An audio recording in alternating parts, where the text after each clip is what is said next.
The bucket hit the marble floor before she did. Zara Okafor dropped to her knees, suds and dirty water spreading across the gleaming tiles of the Grand Eminence Hotel lobby, and nobody moved to help her. Not the two receptionists behind the counter. Not the bellboy adjusting his collar near the revolving door. Not the security guard who had watched the whole thing happen. What had happened was this: a man in a tailored white agbada, holding a glass of red wine at 10 in the morning, had turned from his conversation just enough to catch Zara with his elbow. He did not look down. He did not say sorry. He took one glance at her grey cleaner's uniform, at the mop that had clattered beside her, and his lip curled. "Watch where you're going," he said. Then the hotel manager, Mr. Festus Adesanya, came cutting through the lobby like a man whose entire career was being personally threatened. He was a compact man with a thin mustache and the kind of permanent scowl that came from years of performing anger for an audience. He stopped in front of Zara, looked at the spilled water, looked at her, and let out a long, exhausted sigh. "Are you blind?" he said. His voice carried to every corner of the lobby. "Clean it properly. This is a 5-star hotel, not your village." He kicked the cleaning bucket aside with his foot. It spun across the marble and stopped near the foot of a potted palm tree. Zara did not flinch. She stayed on her knees a moment longer, her palms flat on the wet floor. Then she raised her head slowly and looked at Mr. Adesanya with very calm eyes. "Interesting," she said, quietly enough that only those closest to her could hear. "So this is how you treat people when you think they're nothing." Mr. Adesanya blinked. It was such a strange thing to say, from a cleaner, on the floor. He opened his mouth, seemed to decide it was not worth it, and walked away. The lobby returned to its hum of activity. The man in the agbada had already moved on to a new conversation. Zara picked up her bucket, retrieved her mop, and went back to work. Her name was Zara Okafor. She was 31 years old. She had 2 degrees, one from the University of Lagos and one from a business school in London. She had built 3 companies before the age of 28. And she owned this hotel. Every tile Zara was now scrubbing. Every chandelier overhead. Every marble column. The Grand Eminence Hotel on Victoria Island, Lagos, the most talked about new hospitality opening of the year, belonged to her completely. Nobody in the building knew this except her personal lawyer, who was at that moment sitting in an office 3 floors up, reviewing documents under an assumed name. If you are watching this story for the first time, pause for just a second and subscribe to Epic Story Vault so you never miss stories like this one. There are more coming, and they only get better from here. Now, let us go back to the beginning. Zara had not always been guarded. There was a time, not so long ago, when she believed that money and love could exist in the same room without one eventually swallowing the other. His name was Emeka. He had met her at a charity gala in Ikoyi when her first company had just been acquired, and she had been glowing with the particular happiness of someone who has worked very hard and finally seen it pay off. Emeka was charming in the way that some Lagos men are charming, which is to say completely and without effort, like breathing. He made her laugh. He asked her questions about her work and actually listened to the answers. He remembered small things she mentioned. They dated for 2 years. He met her mother.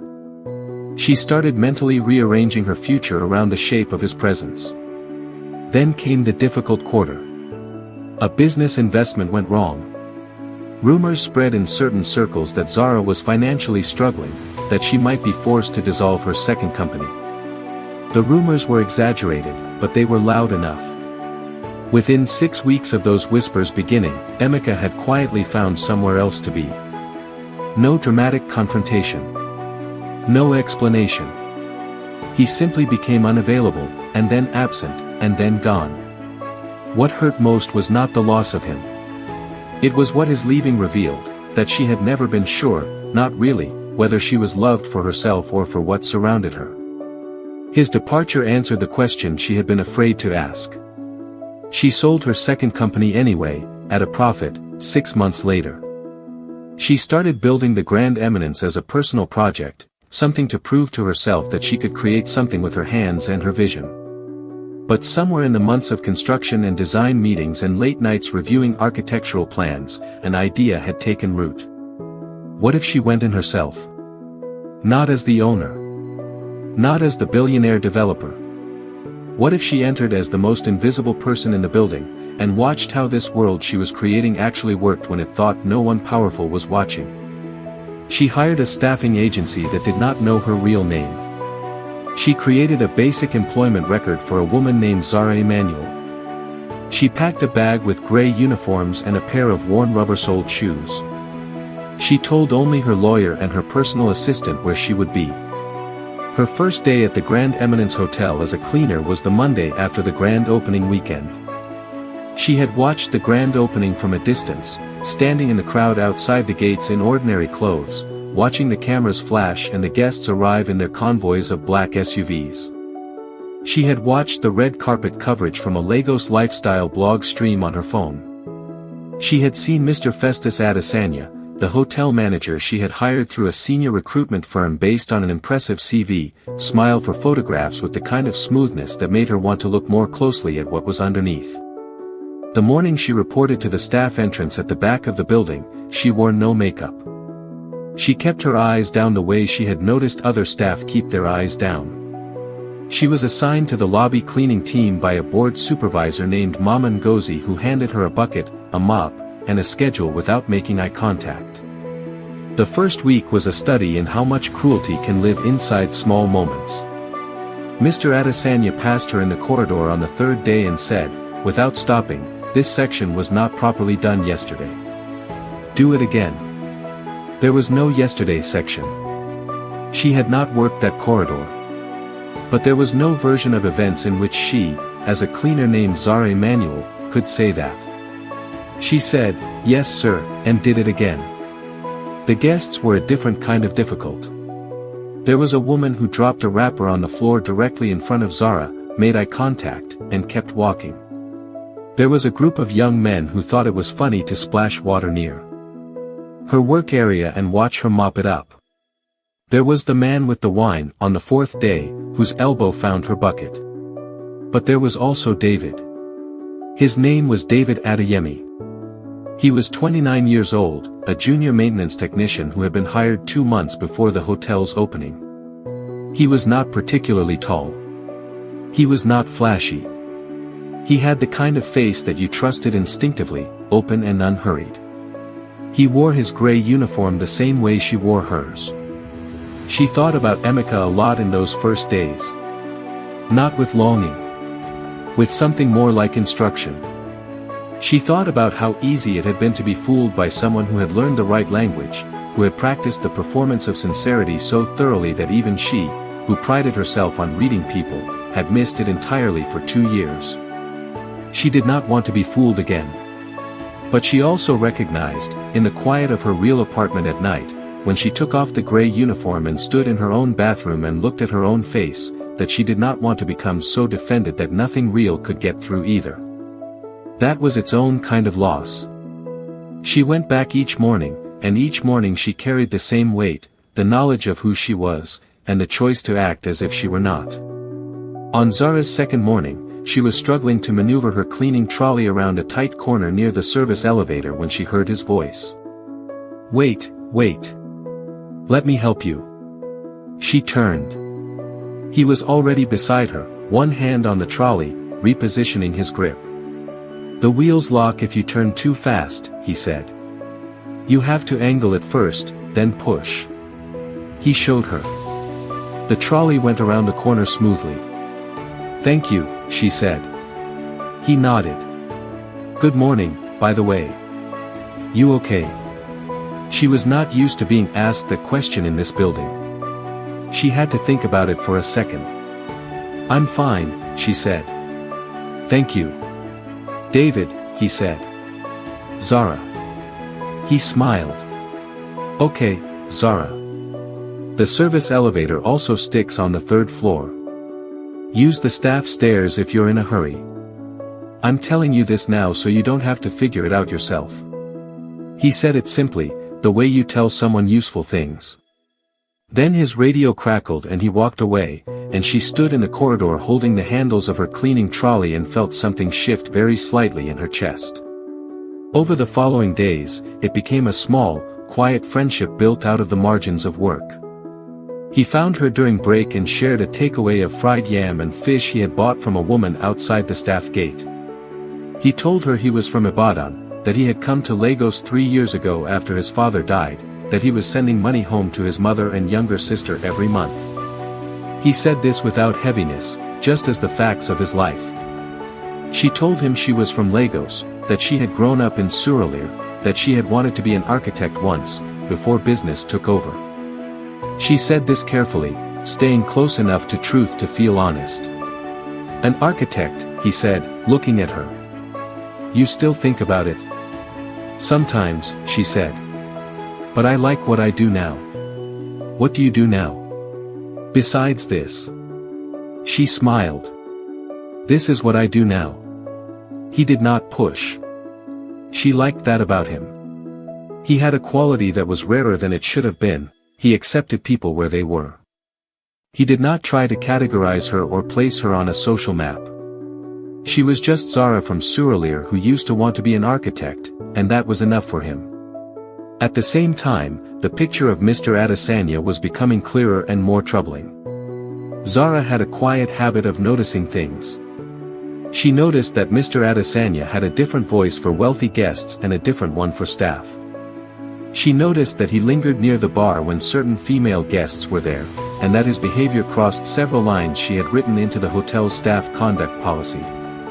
She noticed that certain vendors seemed to have unusually smooth access to the building, arriving and leaving without going through the full supplier registration process she had mandated. One afternoon, she was cleaning the corridor outside the meeting rooms on the second floor when she heard his voice through an open door.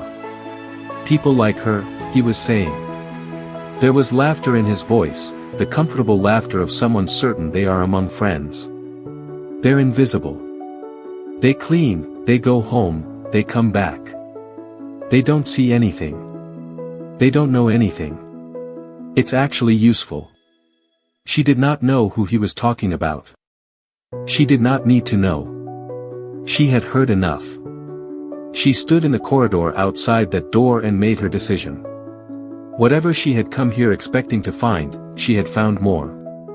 And she would see it to the end. Her connection with David had continued to grow in the quiet, unhurried way of things that are genuinely real. One evening, as they sat on the steps behind the staff entrance waiting for the shift change, he told her about a house he was saving to build in Ibadan. Nothing big, he said. 3 bedrooms. A proper kitchen for his mother. A room his sister could call her own. You've drawn it? Zara asked. He looked at her sideways. You don't have to be an architect to draw something. Show me, she said. He pulled out his phone and found a photo of a sketch, done in pencil on the back of a paper bag. It was earnest and imprecise and she could see exactly what he had been trying to do. The kitchen is too small, she said. I know, he said. I'm still working on it. She thought about that kitchen for the rest of the evening.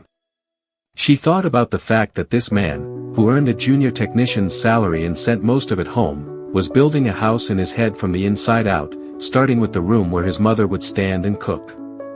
She did not say anything else about it. But something in her chest quietly completed a sentence it had been circling for years. Then the money went missing. It was a Friday. 350,000 naira, the accumulated tips from the VIP lounge service over 2 weeks, held in a small lockbox in the floor supervisor's office while the accounts manager was on medical leave. On Friday afternoon, the lockbox was found open and empty. Mr. Adesanya convened a staff gathering in the service corridor with the speed of a man who had already reached his conclusion. He walked in with 2 members of the hotel security team and went directly to stand in front of David. The CCTV shows you near that office twice this week, Mr. Adesanya said. I was doing maintenance on the AC unit on that floor, David said. His voice was steady but she could see the tension in his jaw. I logged it. It's in the maintenance record. The maintenance record can be written by anyone. Sir, I didn't. This is why you can't trust poor people. Mr. Adesanya's voice filled the corridor. No matter how much you help them, how much opportunity you give them, they'll always look for what to take. The staff around them were silent. Some looked at the floor. Some looked at David with the cautious distance of people who did not want to be associated with whatever this was becoming. Zara took a step forward. He didn't do it, she said. Every head in the corridor turned. Mr. Adesanya looked at her with the tired irritation of a man swatting a fly. Excuse me. You were there. You know this? I know this, she said. And how do you know this? She looked at him steadily. Because I've been watching this hotel very carefully since it opened. And what you're doing right now is not justice. It is performance. There was a long silence. Mr. Adesanya's face went through several expressions before settling on something cold. Suspend her, he said to security. And him. Both of them, pending investigation. They were walked to the staff exit. Outside on the street, in the late afternoon heat of Victoria Island, David stood with his hands in his pockets and did not speak for a long time. You didn't have to do that, he said eventually. I know, she said. You're going to lose your job. She almost told him then. The words were right there. But she was not ready. Not yet. Not like this, on a pavement outside the staff gate with the weight of humiliation still around them both. I'll be fine, she said. He nodded slowly, and then he looked at her in a way she had not seen him look at her before. Not suspicious, but searching. As if he was trying to understand something that didn't quite add up. She should have known. 2 days later, he found out. She had gone back to the hotel through the main entrance to meet her lawyer quietly in one of the private rooms upstairs. She had not been careful enough. David, coming in through the service corridor to collect his personal items from his locker, had seen her crossing the lobby. Not in her uniform. In her real clothes, her own face, a jacket he had never seen. He had stopped. And then he had followed her. He was standing in the corridor when she came out of the private room, and his face told her he had heard enough of the conversation through the door, or seen enough on the paperwork her lawyer had been holding, to understand. Zara, he said. She stopped. His voice was very quiet. You own this hotel. She did not insult him by denying it. So this was all a game to you. It was not a question. His jaw was tight. Was I just part of your experiment? Something to observe? The kind-hearted poor man who doesn't know he's in a story. David. Did you ever tell me one true thing, he said. One real thing. Everything I told you was real, she said. My name. Where I grew up. What I wanted to be. How I felt when you showed me that drawing. But not who you were. No, she said. Not who I was. He was quiet for a moment. Then he said, I've spent my whole life being watched and judged and told I'm not enough. I thought with you it was different. That you were just a person, same as me. His voice cracked very slightly. I didn't want to be a test, Zara. I just wanted to be someone you were talking to. He walked away. She watched him go and did not call after him, because everything he said was true, and she had no answer for it that would not sound like an excuse. She stood in that corridor for a long time.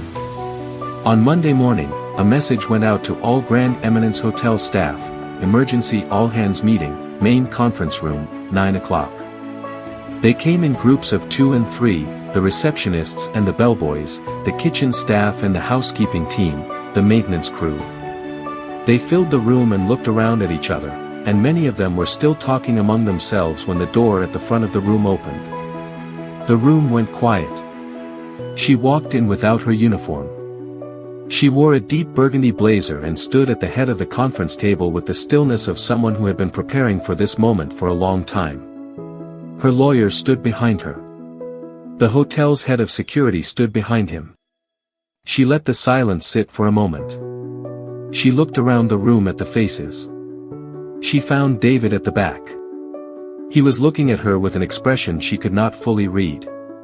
"My name is Zara Okafor," she said. Her voice was calm and clear. "I believe you all know me now. But I've known you from the beginning." She began. She told them how long she had been among them and in what role. She told them what she had seen. She named the vendors who had been allowed entry outside of proper procurement procedure, and the amounts she had been able to trace to accounts connected to Mr. Festus Adesanya. She played an audio recording, made legally, of the conversation through the meeting room door. She gave the room everything. Mr. Adesanya, who had been sitting at the far end of the table with a face cycling through disbelief and rage, stood up twice and was asked to sit down again by security. On the third time he stood, he was escorted from the room. About the missing money, the hotel's own internal CCTV, which Mr. Adesanya had accessed but not fully reviewed before making his accusation, showed a supply room supervisor entering the floor office twice on Thursday night. The man had already left the hotel's employment, quietly, on Friday evening, 1 hour after the announcement of the missing funds. His bank records, obtained with proper authorization, showed a transaction on Friday night. David was formally cleared. The meeting ended. People filed out slowly, some of them unable to look her in the eye, some of them looking at her too directly. The woman who had dropped the wrapper in front of her took a very long time leaving the room. Zara waited until it was nearly empty, and then she walked to the back of the room where David was still standing, his hands in the pockets of his jeans, watching her come. She stopped a few feet away. "I owe you more than an apology," she said. "I know that." He was quiet. "Everything I felt was real, David. I was not performing kindness with you. I was not studying you. You were the one person in this building who made me feel like myself, not the version of myself that has a title or a number attached to it. Just me." She paused. "I know you need time. I know I broke something by not telling you the truth. I'm not asking you to forgive me right now. I'm asking you to believe that the lunches were real, and the drawings were real, and all the mornings on those steps were real." He looked at her for a long time. "The kitchen is still too small," he finally said. She blinked. And then, quietly, she laughed. "I know," she said. "We can fix it." He did not reach for her hand. He did not say everything was fine. But he looked at her in a way that left a door open, and sometimes a door left open is the bravest thing two people can offer each other. They walked out of the Grand Eminence together, not side by side quite yet, but closer than they had been, into the bright blazing morning of a Lagos day. There is a thing that Zara understood by the end of those weeks, something she could not have learned from a board meeting or a financial report or a conversation with anyone who knew who she was. She understood that the way people behave when they think no one powerful is watching is not their worst self. It is their truest self. The cruelty was true. But so was the kindness. So was the man who helped a stranger turn a cleaning trolley around a corner and asked, simply, if she was okay. Sometimes people do not reveal who they are when you look at them directly. They reveal themselves when they think you are nothing. And sometimes, the person you become when you believe you are nothing is the person worth knowing most of all. If this story stayed with you, please like this video and drop a comment below. Subscribe to Epic Story Vault so you never miss a story, and share this with someone who needs to hear it today. There is always another story waiting for you here, and it is always worth staying for.